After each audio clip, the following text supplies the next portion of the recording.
I have been delegated by the Chief of Defense Staff, Gambia Armed Forces, Lieutenant General Masane Nkinte, to deliver this presentation on his behalf. He would have loved to be here in person to deliver this presentation. However, due to commitments and his work schedule, he could not make it this afternoon with you.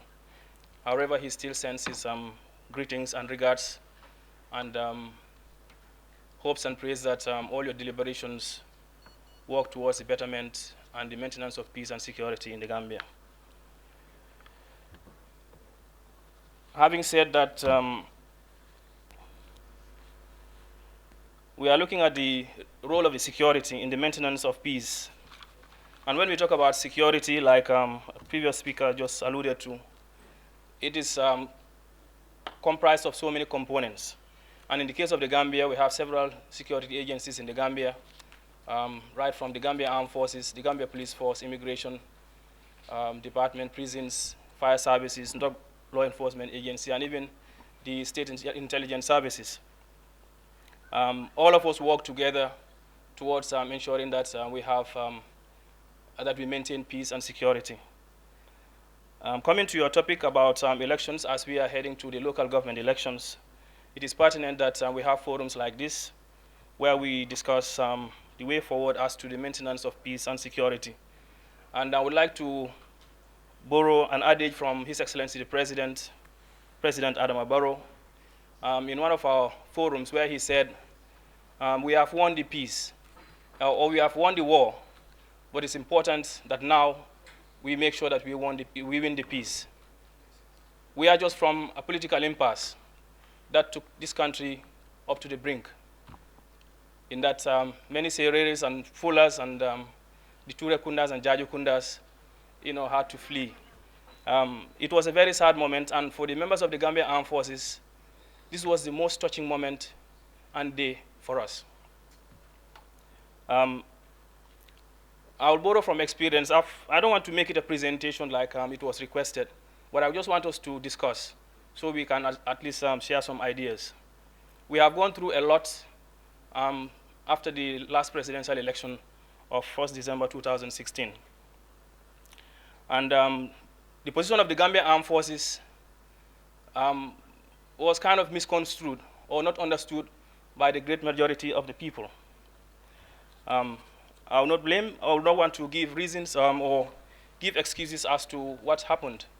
But the last political impasse that we went through tested this country to its core.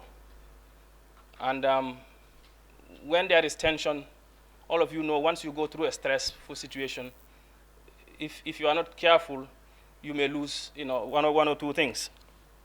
However, the Gambia Armed Forces was cognizant of one fact, that the Constitution of 1997 gave birth to the Gambia Armed Forces, that is Section 187, which states, and I quote, "There shall be an armed forces, which is made of the Army, Navy, and Air Force, and any other services as may be prescribed by this Constitution.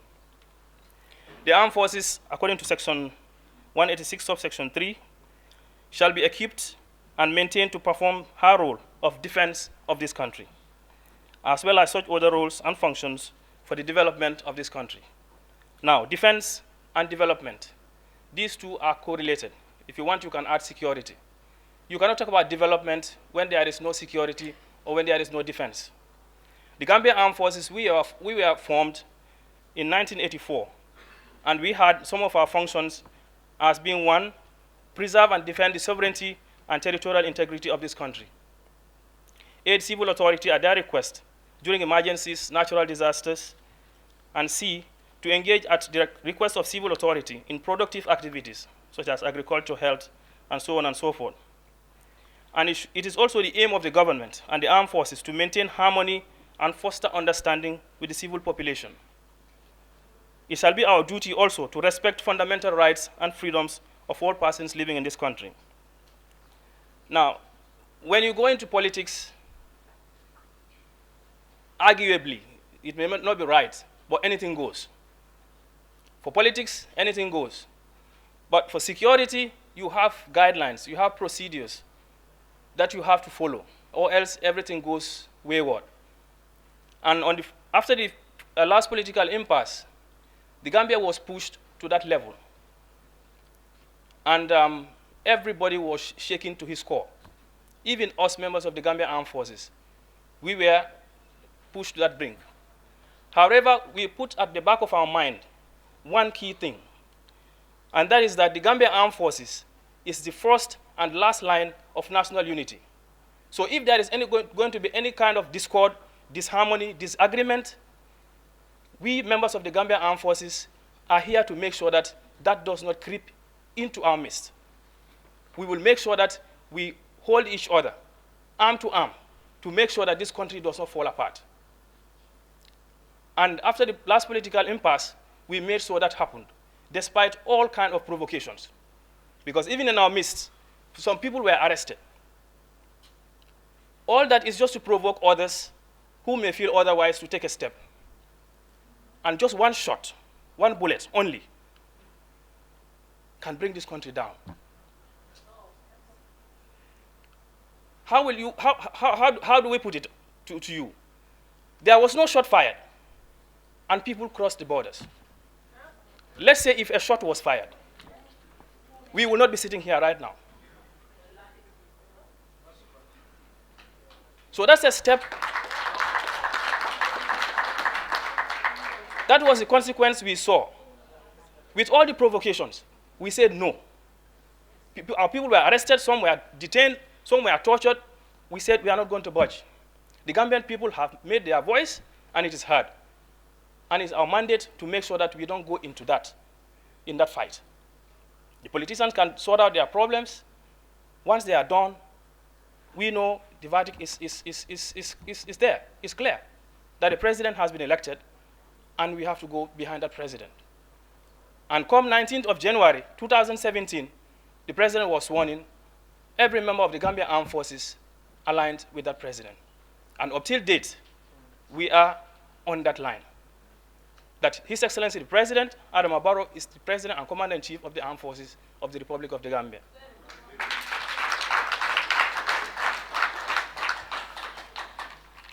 Why we took that stand is because we have been participating in peacekeeping missions. We are in Darfur. We are in Mali. We have been to Ivory Coast. I myself, I was in Ivory Coast.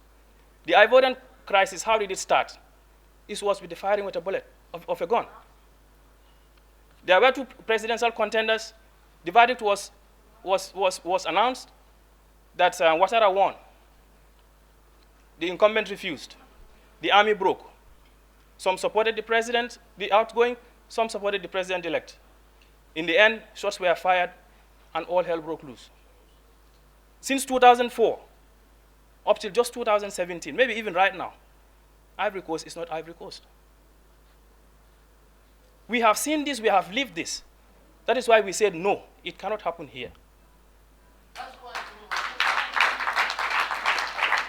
Now, coming to these local government elections, we have passed that. I think we should congratulate ourselves, because it's not only the armed forces that contributed towards that maintenance of peace after the impasse. Even the youths, the politicians, the other security agencies, the international community, all of them participated towards making sure that the Gambia does not become a Cote d'Ivoire or Darfur or Mali. So, on the topic, the police officer talked about some of the roles that the security agencies conduct prior to, during, and after. I will just name three, like static, that's the protection of buildings and some of these installations. We conduct that, as well as with other security agencies. There is also the dynamic part of it, which is the security of ballot boxes, election materials, and so on and so forth. For the military, we conduct what is called a standby kind of function. We are on standby. In case there is trouble, and then the other security agencies cannot control the situation, that's when the armed forces is called in to come in. But we don't want to pray, we don't pray for that kind of situation. It has never happened, we don't pray it to happen, and it will never happen, inshallah. However, that posture, it can only be maintained by some kind of behavioral attitude on our part and on the part of all Gambians. On our part, we will play our Republican role to show that neutrality. we have no party color. Our only color is this: the red, white, blue, white, and green. That's our party color. So we will deal with all peoples, as the case may be, bearing in mind that this is the Gambia. We are all one and the same. We call on the youths. This is a very, very important forum, and I also want to appeal, if you can sort of form like a caravan where you can go up country, because not everybody is in Banjul. So you have to go up in the hinterland and also pass this message that we are coming to elections. We should always remember that we are Gambian, and Gambian always we shall remain. We should see the Gambia first and not a political party or a political leader. The Gambia Armed Forces is here and will always be here to stand by you to ensure that we go through these elections freely, in a free and safe environment, atmosphere. Kana nyina kununna de, di nyina ta kununna, italo na bitar damen sama. Ibe damen sama fang italon na. So that is why I brought in the perspective of the impasse. We were the only people that were here. Most of the people that ran away are not uniformed men. It's the civilians, it's the women, it's the children. We were the only ones that were here. You know, but we made sure that we are here, not because we are going to fight or oppress you people, no. It's to protect you people. Because it's the Gambia we see, and we don't want a repeat of violence that we have seen in other countries. We hope and pray that this trend continues, that we see each other as one Gambia, one people, and one nation. Until the question and answer session. Thank you.